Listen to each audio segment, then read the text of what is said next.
بسم الله الرحمن الرحيم الحمد لله رب العالمين والصلاة والسلام على رسوله الكريم أما بعد فأعوذ بالله السميع العليم من الشيطان الرجيم. قال تعالى: يسألونك عن الخمر والميسر قل فيهما إثم كبير ومنافع للناس وإثمهما أكبر من نفعهما ويسألونك ماذا ينفقون قل العفو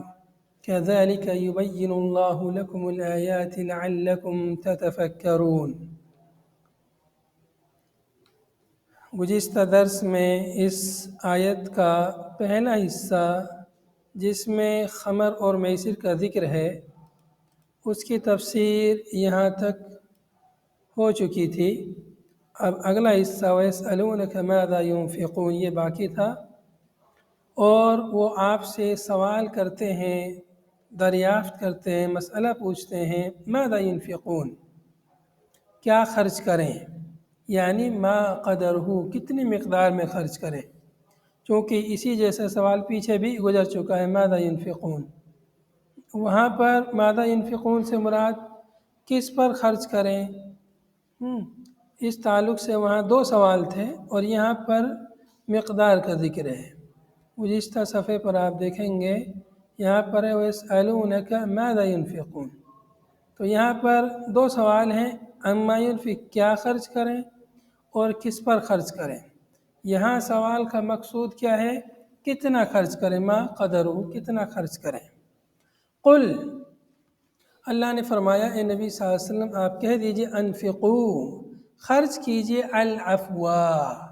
یعنی الفاضل عن الحاجتی، حاجت سے جو زائد ہے اسے خرچ کیجئے. حاجت سے جتنی ضرورت ہے اس سے زائد مال ہے اس میں سے خرچ کیجئے یا اسے خرچ کیجئے. وَلَا تُنْفِقُوا مَا تَحْتَاجُونَ إِلَيْهِ، اور اسے خرچ نہ کرو جس کے تم محتاج ہو، جس کی تمہیں خود ضرورت ہے اسے خرچ نہ کرو. وَتُضَيِّعُوا أَنفُسَكُمْ، اسے خرچ کر کے تو اپنے آپ کو ضائع کر دو گے، کہ جس کی خود تمہیں ضرورت ہے، خود تمہارے بال بچوں کو ضرورت ہے، وہ سب خرچ کر دو گے، پھر اپنے بال بچوں کا اپنا پیٹ کیسے بھرو گے. تو اس لیے جو اپنی ضرورت ہے اسے خرچ مت کیجئے، ضرورت سے جو زائد ہے اس میں سے خرچ کیجئے. وَقِرَاءَةُ الرَّفْعِ بِتَقْدِيرِ ہوا، یہ العفو کو ایک قرأت میں العفو بھی پڑھا گیا ہے. قُلِ الْعَفْوُ،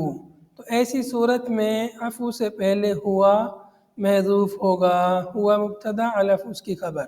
یعنی قل هو العفو، هو العفو، کیا خرچ کریں، کہہ دیجئے کہ وہ یعنی جسے خرچ کرنا ہے وہ کیا ہے، وہ زائد مال ہے، ضرورت سے زائد مال خرچ کرنا ہے. كذلك، اسی طرح كما بينا لكم ما ذكر، جیسا کہ بیان کیا تمہارے لیے مذکورہ مسائل اور احکام. یبین اللہ لکم الآیات، اللہ تعالیٰ بیان فرماتا ہے تمہارے لیے آیات کو، نشانیوں کو، معجزات کو، یا قرآنی آیتیں بھی مراد ہو سکتی ہیں اور معجزات بھی مراد ہو سکتے ہیں. لعلکم تتفکرون فی امر الدنیا والآخرہ، تاکہ تم غور و فکر کرو دنیا اور آخرت کے امر میں. لعلکم تتفکرون فی امر الدنیا والآخرہ، دنیا اور آخرت کے امور میں تاکہ تم غور و فکر کرو. کیسے غور و فکر کریں گے، کیونکہ اللہ رب العالمین آیات کو، معجزات کو بیان فرما رہا ہے. آخرت کے جو امور ہیں وہ ہمیں قرآنی آیتوں کے ذریعے معلوم ہوتے ہیں کہ آخرت میں کیا کیا ہوگا، قیامت کا منظر ہے، قبر کا منظر ہے، جنت اور جہنم کے مناظر جو احادیث میں آئے ہیں، قرآن پاک میں ان کا تذکرہ آیا ہے، وہ سب ہمیں آیات میں ان کا ذکر ملتا ہے. ان میں غور و فکر کرنے کا حکم ہے لعلکم تتفکرون، تاکہ تم غور کرو دنیا اور آخرت کے امور میں. دنیا میں اللہ رب العالمین کی بہت ساری نشانیاں ہیں، خود انسان اپنے آپ میں بہت بڑی نشانی ہے، اس کا وجود، اس کے اندر بہت ساری نعمتیں ہیں. اس کے لیے اللہ تعالیٰ نے دنیا جہان کی ساری چیزیں انسان کے لیے اللہ نے پیدا کی ہیں. انسان کو اللہ نے اپنی عبادت کے لیے پیدا کیا ہے. تو اس میں غور کرنے کا حکم ہے فتأخذوا، کیوں غور کرو؟ فتأخذون بالأصلح لكم فیہما، تاکہ تم لو اس چیز کو جو تمہارے لیے زیادہ مناسب ہے، زیادہ درست ہے، فیہما ان دونوں میں، دنیا اور آخرت کے معاملے میں جو کام بھی آپ کے لیے انسب ہے، مناسب ہے، اصلح ہے، اس کام کو تم لو۔ اس لیے دنیا اور آخرت کے امور میں غور و فکر کرنے کا حکم ہو رہا ہے۔ تو اگر آپ کے لیے خرچ کرنے میں خیر ہے، بھلائی ہے، آخرت میں ذخیرہ جمع کرنا ہے، تو اس لیے خرچ کیجئے، جو زائد مال ہے اس میں سے خرچ کرنے کا حکم ہے۔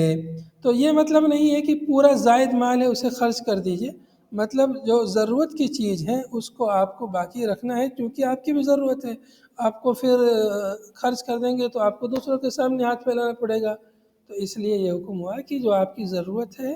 اس کو خرچ مت کیجئے، لیکن ضرورت سے جو زائد ہے اسے خرچ کیجئے، تاکہ دوسرے لوگوں کی بھی ضرورتیں پوری ہو جائیں، آپ کے لیے بھی ثواب ملے اور ذخیرہ جمع ہو۔ یہاں پر آیت کریمہ میں ہمیں انفاق فی سبیل اللہ کی اہمیت کا پتہ چلتا ہے، اور اس چیز کا بھی پتہ چلتا ہے کہ اللہ رب العالمین ہمارا کتنا خیال رکھ رہا ہے۔ ہمیں حکم ہے صدقہ و خیرات کا، زکوٰۃ کا، لیکن یہ بھی ہے کہ صدقہ و خیرات میں تم اس قدر نہ بڑھ جانا کہ تم اپنا بھی خیال نہ رکھو۔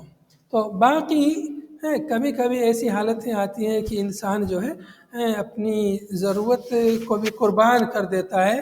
اپنے آپ پر دوسروں کو ترجیح دیتا ہے، تو یہ بہت عظیمت والی بات اور بہت ہی زیادہ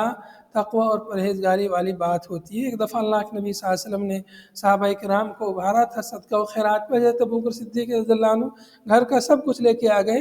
اور سب کچھ جو ہے انہوں نے صدقہ کر دیا۔ اللہ کے نبی صلی اللہ علیہ وسلم نے پوچھا گھر والوں کے لیے کیا چھوڑ کے آئے؟ کہا کہ اللہ اور اس کے رسول کو چھوڑ کے آیا۔ تو اس قدر ان کا توکل تھا اللہ رب العالمین پر۔ آگے آیت ہے، یہ جو حصہ ہے یہ اگلی آیت کا ہے، فی الدنیا والآخرہ، فی الدنیا والآخرہ اگلی آیت کا حصہ ہے یہ، اور لیکن اس کا تعلق جو ہے پچھلی آیت سے ہے۔ اب آگے آیت ہے وَيَسْأَلُونَكَ عَنِ الْيَتَامَى، یہاں پر سوالات صحابہ کرام کے جو سوالات ہیں ان کا تذکرہ چل رہا ہے کہ آپ صلی اللہ علیہ وسلم سے وہ لوگ کس قدر کسی مسئلے میں اگر انہیں شک و شبہ ہوتا تو وہ مسئلے کو پوچھتے تھے، دریافت کرتے تھے، تب اس پر عمل کرتے تھے جیسے اللہ کے نبی صلی اللہ علیہ وسلم بیان کرتے تھے، اپنی من مرضی سے نہیں کرتے تھے، دین پر عمل کرنے کے لیے وہ کتاب و سنت سے دلیل حاصل کرتے تھے۔ وَيَسْأَلُونَكَ عَنِ الْيَتَامَى، وہ لوگ آپ سے سوال کرتے ہیں یتیموں کے تعلق سے، چونکہ یتیموں کی دین اسلام میں خاص اہمیت اور ان کا اہتمام اور ان کی تربیت کی بڑی فضیلت احادیث میں آئی ہے۔ صحیح بخاری وغیرہ کی ایک روایت ہے، اللہ کے نبی صلی اللہ علیہ وسلم نے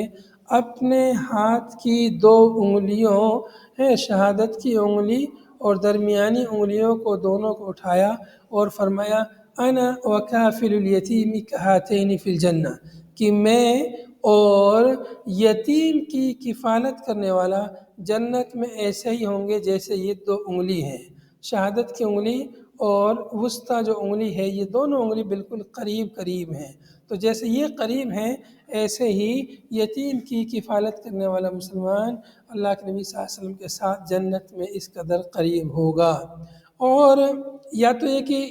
جیسے یہ دونوں قریب ہیں اتنے قریب ہوں گے، یا اتنا فرق، بعض علماء نے کہا ہے کہ اس کا مطلب ہے کہ جتنا ان انگلیوں میں فرق ہے، چھوٹی بڑی ہیں، ایک تھوڑی چھوٹی ایک تھوڑی بڑی، بس اتنا ہی فرق ہوگا، مطلب زیادہ فرق نہیں ہوگا، مطلب بہت قریب ہوں گے، واللہ اعلم۔ تو اس لیے یہ یتیموں کی بڑی فضیلت تھی، صحابہ کرام جو ہے یتیموں کی بڑی دیکھ ریکھ کرتے تھے، ان کی تربیت کا خاص خیال رکھتے تھے، اور چونکہ اس وقت غزوات اور جہاد کی وجہ سے بہت سارے بچے یتیم ہو جاتے تھے، تو اس دوران یتیم کی تربیت میں کچھ کمی کوتاہی نہ ہو جائے، اس لیے صحابہ کرام کو اس چیز کی بڑی فکر رہتی تھی، چونکہ قرآن پاک کی دوسری آیت ہے وَلَا تَقْرَبُوا مَالَ الْيَتِيمِ إِلَّا بِالَّتِي هِيَ أَحْسَنُ، اور إِنَّ الَّذِينَ يَأْكُلُونَ أَمْوَالَ الْيَتَامَى ظُلْمًا إِنَّمَا يَأْكُلُونَ فِي بُطُونِهِمْ نَارًا۔ تو یہ جب آیت نازل ہوئی تو صحابہ کرام کو تشویش ہوئی، جو لوگ یتیموں کی تربیت کرتے تھے ان کو تشویش ہوئی کہ کہیں ایسا نہ ہو کہ ہم یتیم کا مال کھا نہ جائیں۔ یتیم کا مال ہے جو جس کی وہ دیکھ ریکھ کرتے تھے، اس کے مال میں سے بھی مال لے کر کے وہ لوگ جو ہے اپنے مال میں ملا کر کے پکاتے تھے، چونکہ یتیم کا بھی کھانا رہتا تھا تو دونوں کو ایک ساتھ پکاتے تھے۔ تو ان کو ایسا لگا کہ کہیں ایسا نہ ہو کہ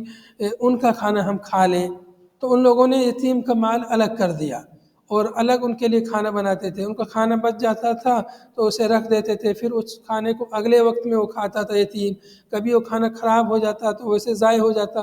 تو اس وجہ سے یتیم کے مال میں نقصان ہو رہا تھا گویا کی، اور جو لوگ ان کی تربیت کر رہے تھے ان کے لیے بھی ایک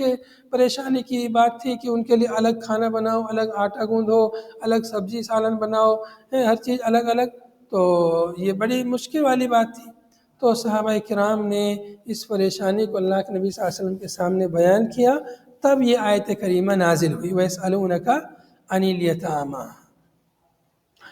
وہ آپ سے یتیموں کے بارے میں سوال کرتے ہیں، وَمَا يَلْقَوْنَهُ مِنَ الْحَرَجِ فِي شَانِهِمْ، اور جو کچھ وہ حرج محسوس کرتے ان کے تعلق سے ان کی شان میں،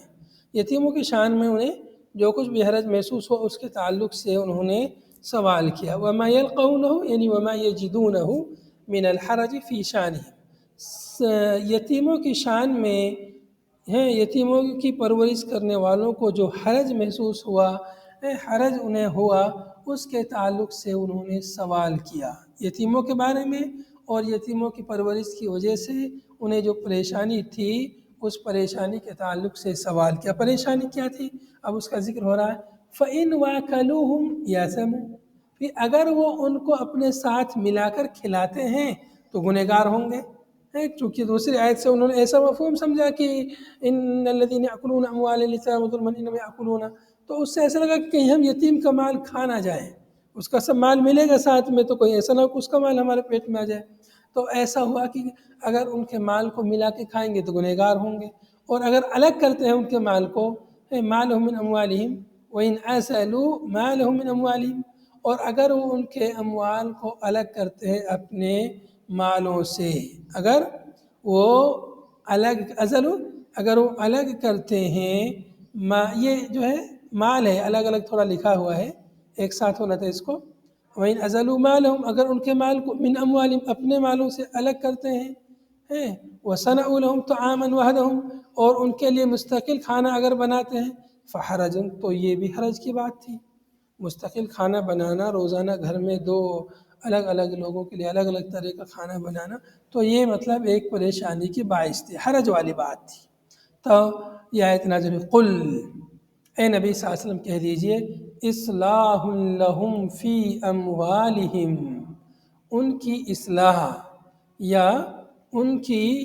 مصلحت کی رعایت کرنا خیر، بہتر ہے۔ اصلاح لہم، ان کی اصلاح، فی اموالہم، ان کے اموال میں، خیر، بہتر ہے۔ کیسے ہوگی اصلاح ان کے اموال میں؟ ان کے اموال کی اصلاح یا ان کے اموال کی مصلحت کیسے ہے؟ بتنمیتھا، ان کے اموال کی نشو و نما اور ان کے اموال کی بڑھوتری، اس میں اضافہ تجارت وغیرہ کے ذریعے، یہ بہتری ہے ان کے اموال میں، یہ خیر ہے، یہ مصلحت ہے۔ وَمُدَاخَلَتِكُمْ، اور تمہارا اس میں مداخلہ ان کے اموال میں، مطلب تم جو یتیم کا اموال ہیں اگر اس کو ایسے ہی رکھے رہو گے اور یتیم کو کھلاتے رہو گے تو پورا مال ایک دن ختم ہو جائے گا۔ تو اس لیے یتیم کا جو مال ہے اس کو جیسے اپنے مال کو تجارت وغیرہ میں لگا کر اس سے مال کی نشو و نما کرنا چاہتے ہیں، ویسے ہی یتیم کے مال کو بھی کسی اچھے کام میں لگا دیجئے کہ اس میں بھی نشو و نما ہوتی رہے، اس میں بھی بڑھوتری ہوتی رہے۔ خیر، یہ بہتر کس سے؟ من ترک ذالک، اس کو ترک کرنے سے بہتر ہے۔ یعنی اموال میں نشو و نما کو ترک کرنا، اموال میں مصلحت کو، اصلاح کو ترک کر دینا، اس سے بہتر ہے اس میں اصلاح کرنا اور اس میں نشو و نما کرنا، اس میں اضافے کے ساتھ جو ہے کوشش کرنا۔ وَإِن تُخَالِطُوهُمْ أَيْ تَخْلِطُوا نَفَقَتَهُمْ بِنَفَقَتِكُمْ، فَإِخْوَانُكُمْ اور اگر تم ان کے ساتھ مخالطہ کرتے ہو، ملا لیتے ہو ان کے خرچے کو اپنے خرچے کے ساتھ میں، ای تخلطوا نفقتهم بنفقتکم، یعنی تم ان کے نفقہ کو اپنے نفقہ کے ساتھ مکس کر لیتے ہو، فَإِخْوَانُكُمْ تو وہ بھی تمہارے بھائی ہیں، کوئی حرج کی بات نہیں ہے، تمہارے بھائی ہیں ان کے ملا لو، کوئی مسئلہ نہیں ہے، ملا کر کھائیے پکائیے، کوئی بات نہیں ہے، فَإِخْوَانُكُمْ تو وہ بھی تمہارے بھائی ہیں، یعنی اے فہم اخوانکم فی الدین، یعنی وہ بھی تمہارے بھائی ہیں دین میں، دینی بھائی ہیں وہ بھی، تو دینی بھائی ہیں۔ ومن شأن الاخ ان یخالط اخاہ، اور بھائی کی شان تو یہ ہوتی ہے کہ بھائی بھائی کے ساتھ مل کر رہتا ہے، اس کے ساتھ مل جل کر رہتا ہے، مل جل کے کھاتے پیتے ہیں۔ ومن شأن الاخ ان یخالط اخاہ، اور بھائی کی شان یہ ہے کہ بھائی کے ساتھ وہ مل کر رہتا ہے، اس کے ساتھ مل کر کھاتا پیتا ہے، مخالطہ رہتا ہے۔ مطلب کیا ہوا؟ اے فلکم ذالک، یعنی تمہارے لیے یہ چیز جائز ہے، اے فلکم ذالک۔ یہاں پر وَإِن تُخَالِطُوا، ان شرطیہ ہے، ان شرطیہ ہے، اس کا جواب کہاں پر ہے؟ اس کا جواب ہے فَإِخْوَانُكُمْ، فَإِخْوَانُكُمْ اس کا شرط کا جواب ہے، اس کی جزا ہے۔ یہاں پر مؤلف نے کہا فَهُمْ إِخْوَانُكُمْ فِي الدِّينِ، اس کے بارے میں کہتے ہیں کہ چونکہ جزا کا جملہ ہونا ضروری ہے، اس لیے مؤلف نے یہاں ہم محذوف مانا ہے، فَإِخْوَانُكُمْ یعنی فَهُمْ إِخْوَانُكُمْ فِي الدِّينِ۔ یہاں پر یہ جو بات کہی مؤلف نے فَلَكُمْ ذَلِكَ، تمہارے لیے جائز ہے، یہی اصل میں جواب شرط ہے۔ وَإِن تُخَالِطُوهُمْ فَلَكُمْ ذَلِكَ، یعنی اگر تم ان کے مال کو ملا لیتے ہو اپنے مالوں کے ساتھ میں، فَلَكُمْ ذَلِكَ تمہارے لیے یہ جائز ہے۔ تو یہ اصل جواب شرط محذوف ہے، یہ جو ہے فَإِخْوَانُكُمْ یہ تو دراصل سبب ہے، جواب شرط کا یا جزا کا سبب ہے، کس وجہ سے جائز ہے؟ اس لیے کہ تمہارے بھائی ہیں، دینی بھائی ہیں، اس لیے ملا کے جو ہے لکھے، ملا کر کے کھائیے پیئے، کوئی بات نہیں ہے۔ تو اصل جواب شرط محذوف ہے، اس لیے مؤلف نے اس کو ذکر کر دیا فَلَكُمْ ذَلِكَ، یہ اصل جواب شرط ہے، فَإِخْوَانُكُمْ یہ جو ہے جواب شرط کا سبب ہے، تو سبب کو جزا کے قائم مقام مانا ہے، یہاں پر سبب کو جزا کے قائم مقام مانا ہے۔ وَاللَّهُ يَعْلَمُ الْمُفْسِدَ مِنَ الْمُصْلِحِ، اور اللہ تعالی جانتا ہے مفسد کو من المصلح، مصلح سے، کون مفسد ہے کون مصلح ہے اللہ کو معلوم ہے، آپ صحیح نیت کے ساتھ کام کیجیے، اگر نیت میں فطور ہے، نیت میں گڑبڑ ہے، یتیم کو مال کے کھانے کے لیے کوئی طریقہ استعمال کر رہا ہے، اللہ جانتا ہے اس کو، تو اس لیے آپ اپنی صحیح نیت کے ساتھ کام کیجیے، اللہ کو معلوم ہے کہ کون صحیح نیت سے کر رہا ہے اور کون فساد سے اس کے مال کو کھانا چاہ رہا ہے۔ واللہ یعلم المفسد لاموالہم بمخالطتہ، اللہ تعالیٰ مفسد کو جانتا ہے ان کے اموال کو اپنے مالوں کے ساتھ ملا کر کون اس میں بگاڑ پیدا کر رہا ہے، اللہ کو معلوم ہے۔ من المصلح بہا، ان کے اموال میں اصلاح کرنے والے کو بھی اللہ جانتا ہے کہ کون اس میں اصلاح کرنے والا ہے۔ فَيُجَازِي كُلًّا مِّنْهُمَا، چنانچہ اللہ تعالیٰ بدلہ دے گا ان دونوں میں سے ہر ایک کو، مفسد کو اس کے فساد کا بدلہ ملے گا اور مصلح کو اس کی اصلاح کا، اس کی خیر خواہی کا بدلہ ملے گا، اچھا بدلہ ملے گا مصلح کو۔ وَلَوْ شَاءَ اللَّهُ لَعَانَتَكُمْ، اور اگر اللہ تعالیٰ چاہتا لَعَانَتَكُمْ تو تم کو تنگی میں ڈال دیتا، مشکل میں ڈال دیتا، پریشانی میں ڈال دیتا، کیسے؟ لَضَيَّقَ عَلَيْكُمْ بِتَحْرِيمِ الْمُخَالَطَةِ، کہ وہ تم پر تنگ کر دیتا ہے مخالطہ کی حرمت کے ذریعے، اموال کو ملانے کو حرام کرا دیتا اللہ تعالیٰ کہ ان کے مال ان کے ساتھ نہ ملاؤ، تو الگ الگ رکھتے تو تجارت کرنا بھی کھانا پینا بھی بڑا مشکل کام ہو جاتا، ہر وقت یتیم کے لیے الگ کھانا، ہر ٹائم جو ہے الگ اس کے لیے کھانا پکاؤ، الگ برتنوں کا اہتمام کرو وغیرہ، تو بڑا مسئلہ ہو جاتا، بہت ہی مشکل کام ہو جاتا۔ اگر اللہ تعالیٰ چاہتا تو تمہیں مشکل میں ڈال دیتا، تمہارے تنگی میں ڈال دیتا، لیکن اللہ نے ہم پر آسانی فرمائی ہے، دین آسان ہے، ان الدین یسر، دین آسان ہے، یرید اللہ بکم اليسر ولا یرید بکم العسر، اللہ تم سے آسانی چاہتا ہے، مشکل نہیں چاہتا ہے۔ اللہ تعالیٰ بہت خیال رکھے اپنے بندوں کا، جو بھی چیزوں کا حکم دیا ہے، جس چیز کا بھی مکلف کیا ہے، ہر چیز انسان کی استطاعت اور طاقت میں ہے، کوئی چیز انسان کی استطاعت اور طاقت سے باہر نہیں ہے، ہر چیز میں اللہ نے آسانی رکھی ہے۔ جو چیز مشکل بھی ہیں بسا اوقات ان میں نرمی بھی کر دی ہے۔ نماز اگر ہم سفر میں ہیں تو اس میں بھی آسانی کر دی ہے، روزوں کے لیے بھی آسانی کر دی ہے، سفر میں ہے تو بعد میں رکھ لیں، نمازوں کو کم کر دیا ہے سفر میں، اور ان کو جمع کرنے کی رخصت دی گئی ہے، وغیرہ بہت ساری آسانیاں ہیں۔ تو یہاں پر اس آیت کریمہ میں یتیموں کے بارے میں صحابہ کرام کی فکر مندی اور کس قدر وہ یتیموں کی پرورش اور پرداخت کرتے تھے اور ان کے اموال کی اصلاح کرنے کی کوشش کرتے تھے، اسی لیے آیت کریمہ نازل ہوئی۔ شیخ لعنتکم، لعنتکم اس کا مطلب ہے تنگی، آگے جو معنی دیا ہے ضیق، لضیق علیکم، یہ اس کا معنی ہے۔ اگر اللہ تعالیٰ چاہتا تو تم پر تنگی کر دیتا۔ تنگی کیسے کرتا؟ کہ حرام قرار دیتا، اپنے مالوں کو الگ الگ رکھو، مخالطہ کو حرام قرار دیتا،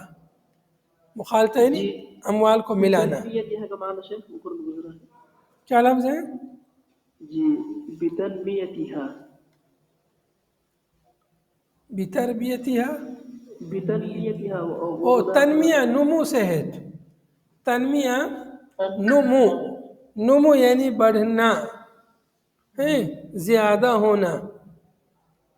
اضافہ ہونا، تو ان کے اموال میں اضافہ کر کے اور تمہارے مداخلے کے ذریعے ان کے اموال میں اصلاح کرو، اصلاح کرنا یہ بہتر ہے۔ سمجھ میں آ گیا؟ جی چلیے اگلی آیت دیکھیں گے، وَلَا تَنْكِحُوا أي تتزوجوا أيها المسلمون المشركات أي الكافرات، وَلَا تَنْكِحُوا المشركات، اور اے مسلمانوں مشرکہ عورتوں سے شادی نہ کرو۔ وَلَا تَنْكِحُوا أي لا تتزوجوا، تم شادی نہ کرو، ایھا المسلمون اے مسلمانوں، المشرکات اے الکافرات، مشرکہ یعنی کافرہ عورتوں سے شادی نہ کرو، حتی یؤمننا، یہاں تک کہ وہ ایمان لے آئیں، یہاں تک کہ وہ ایمان لے آئیں۔ معلوم یہ ہوا کہ ایک مسلمان کے لیے جائز نہیں کہ وہ کافر عورت سے شادی کرے، ہاں اگر وہ ایمان لے آتی ہے تب اس سے شادی کر سکتے ہیں۔ شیخ بریلوی تو مسئلہ کا کام کر جی شیخ جیسے بریلوی عورتیں بھی تو شرک ایک طریقے سے کرتی ہیں، تو کیا ان سے شادی کرنا جائز نہیں ہے؟ ابھی سنو تھوڑا سا، بہت جلدی آپ لوگ سوال کر لیے، تھوڑا مفہوم پوری آیت پڑھ لو پہلے۔ وَلَا تَنْكِحُوا الْمُشْرِكَاتِ، اور مشرکہ عورتوں سے تم نکاح نہ کرو، یعنی شادی نہ کرو۔ وَلَا أَمَةٌ حَتَّى يُؤْمِنَّ، یہاں تک کہ وہ ایمان لے آئیں۔ وَلَا أَمَةٌ مُؤْمِنَةٌ خَيْرٌ مِّن مُشْرِكَةٍ حُرَّةٍ، اور مومنہ لونڈی باندی، امتن میں نے لونڈی، مومنہ لونڈی، خیر بہتر ہے، من مشرکتن، مشرکہ آزاد عورت سے، ایک آزاد ہے لیکن مشرکہ ہے، اس مشرکہ عورت سے کوئی شادی کرنا چاہتا ہے، آزاد عورت، اس سے بہتر ہے کہ کسی مومنہ لونڈی سے شادی کر لو، یہ بہتر ہے۔ کیوں؟ لِأَنَّ سَبَبَ نُزُولِهَا الْعَيْبُ عَلَى مَنْ تَزَوَّجَ أَمَةً وَتَرْغِيبُهُ فِي نِكَاحِ حُرَّةٍ مُشْرِكَةٍ، چونکہ اس آیت کا جو سبب نزول ہے وہ عیب ہے جو لگایا گیا اس شخص پر جس نے ایک لونڈی سے شادی کی تھی۔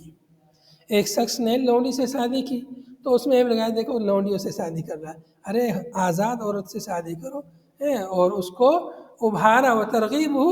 اور اس کو ابھارا کس چیز پر؟ فی نکاح حرۃ مشرکہ، مشرکہ آزاد عورت سے نکاح کرنے میں اسے ابھارا، ولو اعجبتکم، گرچہ کہ یہ مشرکہ عورت تمہیں اچھی لگے، ولو اعجبتکم، بھلے ہی یہ مشرکہ عورت تم کو خوبصورت لگے، اچھی لگے، لجمالہا، اس کے حسن و جمال کی وجہ سے، وہ مالہا، اس کی مالداری کی وجہ سے وہ اچھی لگ رہی ہے آپ کو، پھر بھی مومنہ لونڈی بہتر ہے مشرکہ عورت سے۔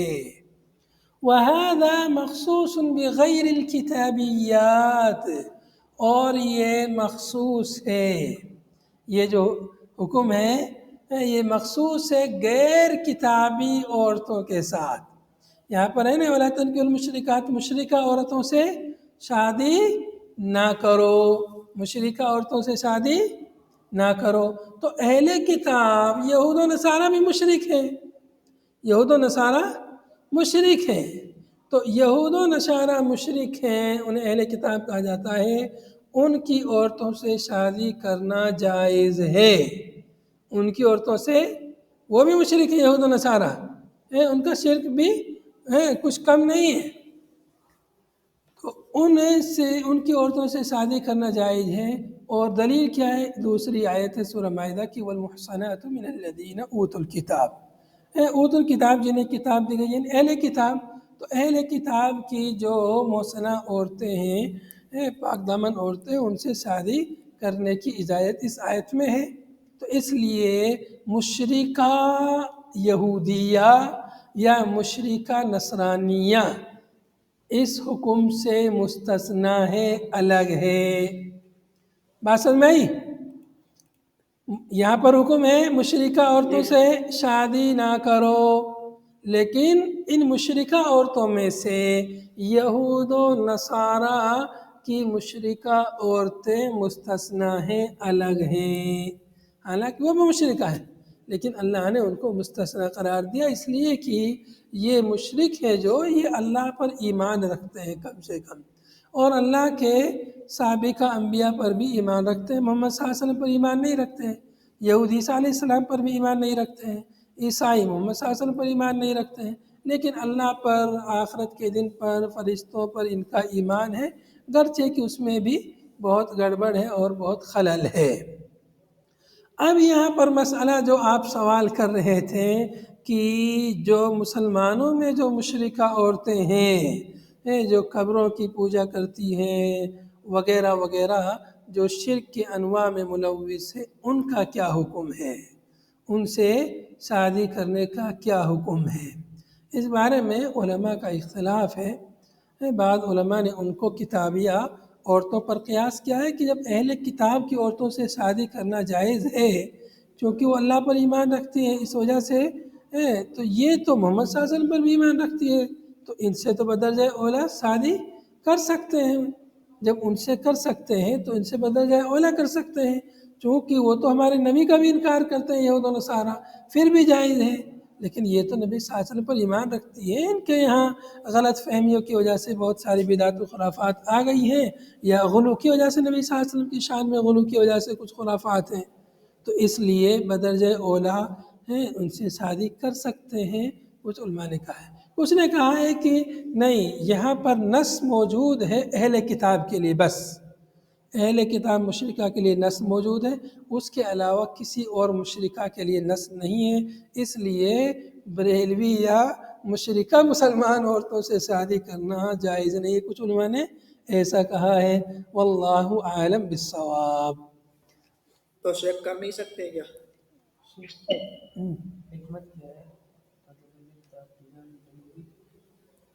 دیکھیے ان سے شادی کرنے کی حکمت پوچھ رہے ہیں کہ اس میں کیا حکمت ہے، چونکہ عورت اپنے شوہر کے تابع رہتی ہے، ماتحت رہتی ہے، الرجال قوامون علی النساء، عام طور پر اگر شوہر اور بیوی کے درمیان اچھا پیار محبت ہے، اچھے ان کے درمیان تعلقات ہیں، تو بہت ممکن ہے کہ جب اس سے شادی کر لے گا تو بہت ممکن ہے کہ اس کو وہ مسلمان بنا لے گا اور صحیح راستے پر لے آئے گا۔ باقی ان کا اللہ پر ایمان ہے، ان کی کوکھ سے جو بچے پیدا ہوں گے بہت ممکن ہے کہ وہ مسلمان بچے ہی پیدا ہوں چونکہ ان کا باپ مسلمان ہے۔ لیکن اس چیز کا خیال رکھنا چاہیے کہ اگر عورتیں مشرکہ عورتیں اس قدر ہوشیار اور چالاک ہیں کہ وہ جو ہے کچھ اور مقصد کے لیے شادی کر رہی ہیں، ان کا مقصد کچھ اور ہے، صرف شادی مقصد نہیں، ہدف کچھ اور ہے۔ جیسے کسی بڑے مسلمان آدمی، بڑا ذمہ دار آدمی ہے، اس سے کوئی اہل کتاب کی عورت شادی کرتی ہے کہ اس بڑے آدمی کو فتنے میں مبتلا کرنا ہے، اس کے راز جاننے ہیں، ملک کا حاکم ہے، حکومت کے راز اور وغیرہ وغیرہ جاننے ہیں، پہنچانے ہیں، تو ایسے لوگوں کو شادی نہیں کرنی چاہیے۔ حضرت عمر رضی اللہ عنہ نے منع فرمایا تھا اہل کتاب کی عورتوں سے شادی کرنے سے، اسی لیے منع فرمایا تھا۔ تو اصل بہتر یہ ہے کہ شادی نہیں کرنی چاہیے، لیکن اگر کوئی نہیں مل رہی ہے تو ان سے شادی کر سکتے ہیں۔ ایسے ہی میرے خیال میں جو ہے جو مسلمانوں میں جو مشرکہ ہیں ان سے بھی شادی کرنے میں واللہ عالم ان میں کوئی حرج نہیں ہونا چاہیے، کیونکہ وہ آئیں گی تو بہت ممکن ہے کہ ان کی اصلاح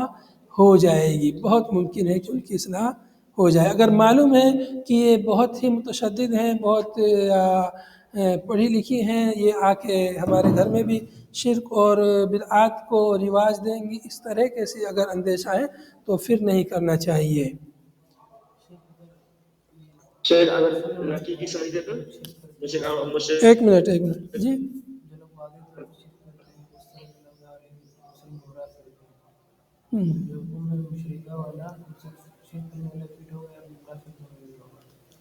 دیکھیے گمراہ فرقوں میں کچھ ایسے ہیں جو کفر کے درجے تک پہنچے ہوئے ہیں، جیسے خوارج ہیں یا شیعہ ہیں، اس طرح کے اگر ہیں کفر کے درجے کو جو پہنچے ہوئے تو پھر ان سے شادی نہیں کرنی چاہیے۔ کچھ ایسے ہیں جن کا شرک جو ہے غلط فہمی کی وجہ سے، آپ دیکھیں گے جسے بریلیوں میں عام طور پر جو شرک ہے عموماً وہ جہالت کی وجہ سے ہے۔ اللہ کے رسول صلی اللہ علیہ وسلم سے ان کو شدید محبت ہے، اس میں کوئی شک نہیں، اللہ سے محبت، رسول سے محبت، لیکن صحیح رہنمائی نہ ہونے کی وجہ سے ان کی جو ہے اصلاح نہیں ہو پاتی ہے۔ عام جو لوگ ہیں عوام الناس، ان کے علماء کو چھوڑیے، لیکن جو عام لوگ ہیں ان کی جو ہے وہ جہالت کی وجہ سے ان سے بہت سارے اس طرح کے اعمال سرزد ہوتے ہیں، اس لیے ان پر جو ہے حکم نہیں لگانا چاہیے ہر کسی کو کہ تم مشرک ہو، کافر ہو، ایسا نہیں کہنا چاہیے بالکل بھی۔ باقی شرک کے اعمال ہیں وہ بیان کرنے چاہیے کہ یہ عمل شرک ہے، لیکن کسی کو یہ نہیں کہنا چاہیے کہ تم مشرک ہو، تم کافر ہو، مرتد ہو، اس طرح کی باتیں نہیں کہنی چاہیے۔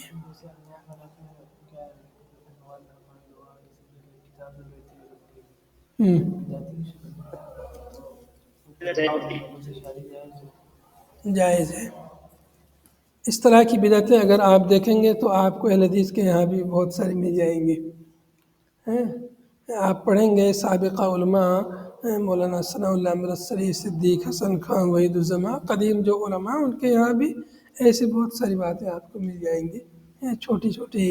مطلب جن کی پہلے تحقیق نہیں ہوئی تھی۔ بہت سارے ایسے مسائل ہیں جن کی اس وقت اس زمانے میں ان کو صحیح سمجھا جاتا تھا، کچھ حدیثیں تھیں ضعیف حدیث پر اعتماد تھا، تو جن کی تحقیق بعد میں ہی پتہ چلے ضعیف ہے، ابھی اپنے علماء نے ان کو منع کر دیا ہے۔ چلیے آگے دیکھیں گے، ابھی آیت مکمل نہیں ہوئی ہے۔ وَلَا تُنْكِحُوا الْمُشْرِكِينَ، اسی سے جڑی ہوئی بات ہے۔ وَلَا تُنْكِحُوا الْمُشْرِكِينَ، اور مشرکین سے تم شادی نہ کرو۔ مشرکین یعنی مشرکین سے اپنی بچیوں کی، اپنی عورتوں کی شادی